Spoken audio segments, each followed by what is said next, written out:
પોરબંદર મહાનગરપાલિકા દ્વારા વિશ્વ પર્યાવરણ સપ્તાહ નિમિત્તે સુદામા ચોક ખાતે સફાઈ અભિયાન હાથ ધરાયું હતું, જેમાં મનપા કમિશનર દ્વારા રાત્રિના સમયે જાહેર સ્થળોએ કચરો ફેંકતા દુકાનદારો સામે નોટિસ આપવાની સૂચના અપાઈ છે। વિશ્વ પર્યાવરણ સપ્તાહની ઉજવણીના ભાગરૂપે પોરબંદર મહાનગરપાલિકા દ્વારા સુદામા ચોક ખાતે વિશેષ સફાઈ અભિયાન હાથ ધરવામાં આવ્યું હતું। શહેરને સ્વચ્છ અને પર્યાવરણ મૈત્રી બનાવવાના ઉદ્દેશ્ય સાથે યોજાયેલા આ કાર્યક્રમમાં સ્થાનિક જનપ્રતિનિધિઓ તથા મહાનગરપાલિકાના અધિકારીઓ ઉપસ્થિત રહ્યા હતા।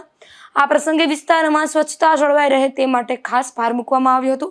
વધુમાં રાત્રિના સમયે દુકાનો અને સુપરમાર્કેટ બંધ કર્યા બાદ જાહેર માર્ગો પર કચરો ફેંકી જતા દુકાનદારો સામે કડક કાર્યવાહી કરવા મહાનગરપાલિકાના કમિશનર પ્રજાપતિ દ્વારા સૂચના આપવામાં આવી હતી। આવા દુકાનદારોને નોટિસ પાઠવી જરૂરી કાર્યવાહી હાથ ધરવા માટે સંબંધિત વિભાગને આદેશ આપવામાં આવ્યો હતો। આ સફાઈ અભિયાન દરમિયાન નાગરિકોને સ્વચ્છતા જાળવવા, કચરાનો યોગ્ય નિકાલ કરવા તેમજ પર્યાવરણ સંરક્ષણમાં સક્રિય સહભાગી બનવા કમિશનર જે પ્રજાપતિ દ્વારા અપીલ કરવામાં આવી હતી। નિપુલ પોપટ સાથે અશોક ધાનકી, ગુજરાત ન્યૂઝ, પોરબંદર।